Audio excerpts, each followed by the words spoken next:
Bom dia, pessoal. Professor Gregson Michel dos Santos, componente curricular História. Essa é uma aula destinada aos alunos do 6º ano do ensino fundamental e o nosso tema é a formação das primeiras cidades na região mesopotâmica. Turma, para a nossa aula de hoje nós teremos 4 objetivos.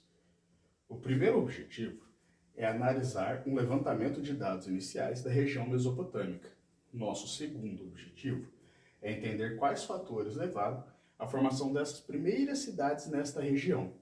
Nosso terceiro objetivo, compreender e identificar os aspectos políticos, sociais e econômicos que regiam estas sociedades. E, para finalizar, nosso quarto objetivo é o desenvolvimento de uma atividade. Tudo bem? Vamos começar?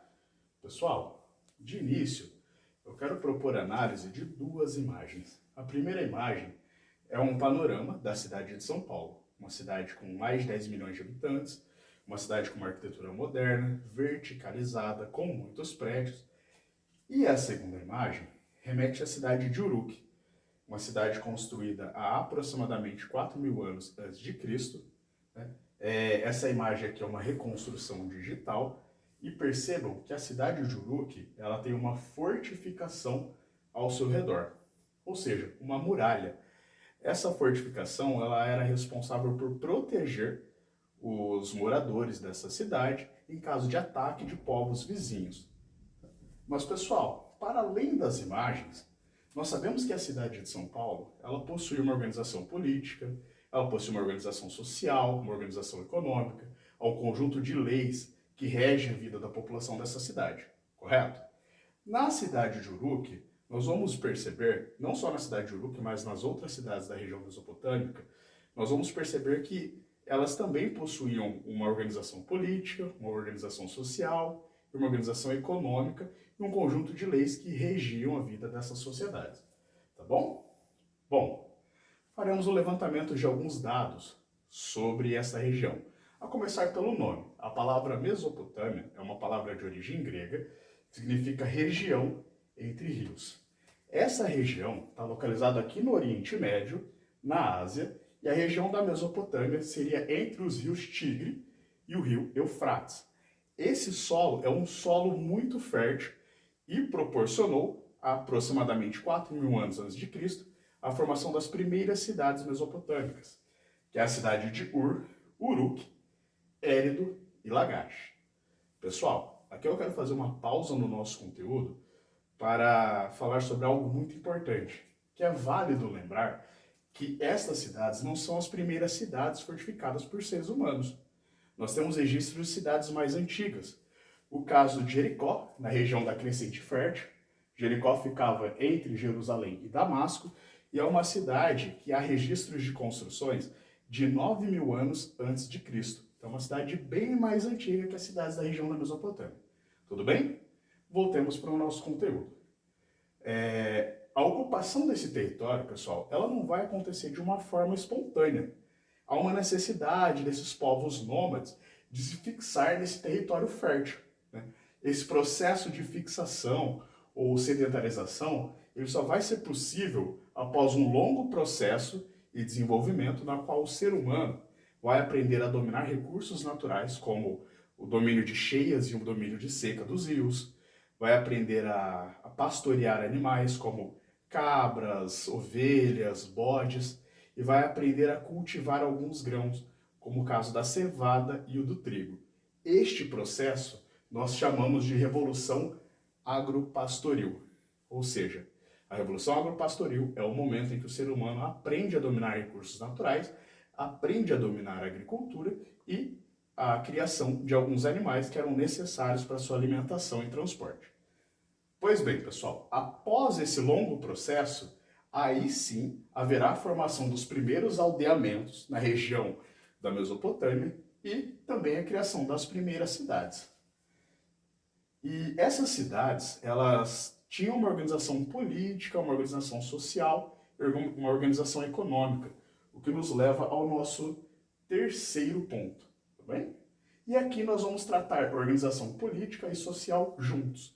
Para começar, cada cidade tinha sua própria organização política, social e econômica. Essa particularidade dava o nome para essa cidade de cidade-estado, ou seja, era uma cidade que tinha seu próprio autogoverno, sua autonomia, independente das cidades vizinhas. Ela tinha sua própria forma de governo. Dentro dessas cidades, haviam sociedades que eram divididas em castas, eram grupos sociais. Esses grupos sociais, eles não possuíam uma mobilidade. Ou seja, por exemplo, eu nasci camponês e eu vou morrer camponês. Eu não vou ascender à nobreza. E nenhum nobre vai deixar de ser nobre, ele não vai ser rebaixado a camponês. Então, a pessoa ela nascia dentro de um status e morria dentro deste status. Tudo bem? Essa sociedade também era hierarquizada, pessoal, onde no topo nós temos as pessoas com maior grau de importância dentro da sociedade, no quesito de ascensão, e logo abaixo as pessoas com grau de menos importância no quesito também de ascensão. No topo nós temos o rei, seguido de sacerdotes e nobres, logo abaixo os escribas, militares, comerciantes e artesãos, e na última camada social nós temos aqui os camponeses, que eram responsáveis pelo cultivo agrícola, e também os escravos, que além da responsabilidade agrícola, também tinham a responsabilidade nas construções públicas, como o levantamento de pilares, de altares, de muralhas, fortificações, palácios, templos. Tudo isso era a responsabilidade dessa população escrava. Todo este grupo, pessoal, era regido por um conjunto de leis. Esse conjunto de leis, inicialmente, ele era transmitido oralmente. Então, ele era transmitido de geração a geração através da oralidade, através da fala. Lá no século XVIII, aproximadamente 18 a.C., o rei Hammurabi, rei babilônico, ele vai ordenar a compilação desses códigos. Esse código, em homenagem ao rei, vai ser chamado de Código de Hammurabi. E esse código ele tinha um princípio, que era o princípio do talião, ou a lei do talião, que era olho por olho, dente por dente. Era um código que aplicava punições muito severas às pessoas que infringissem a lei. Na economia, pessoal, a agricultura era a principal atividade exercida nesta região. Então você vai ter a agricultura como o principal forte, forte econômico, uma vez que a terra ela é fértil, a população conseguia produzir sua alimentação para consumo e o excedente era produzido para ser comercializado com as cidades vizinhas. Então havia uma relação comercial entre estas cidades. Beleza? Turma, agora nós vamos fazer uma atividade.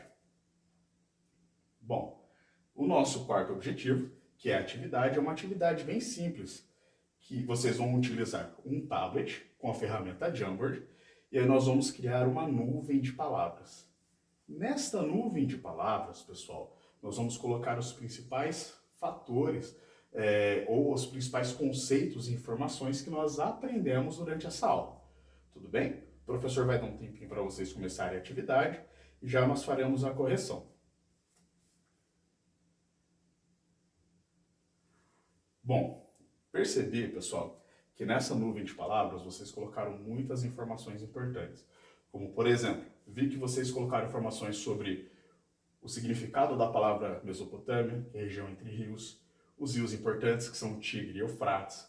Né? Falaram sobre a sedentarização após a Revolução Agropastoril, fizeram muito bem. Falaram sobre o cultivo praticada agricultura, o pastoreio de animais, sobre as principais cidades que era Uruk, Eridu e Lagash. E vocês falaram também sobre as sociedades hierarquizadas e compostas em castas, né, divididos em grupos. Falaram sobre a lei do talião, fizeram uma atividade muito boa, pessoal.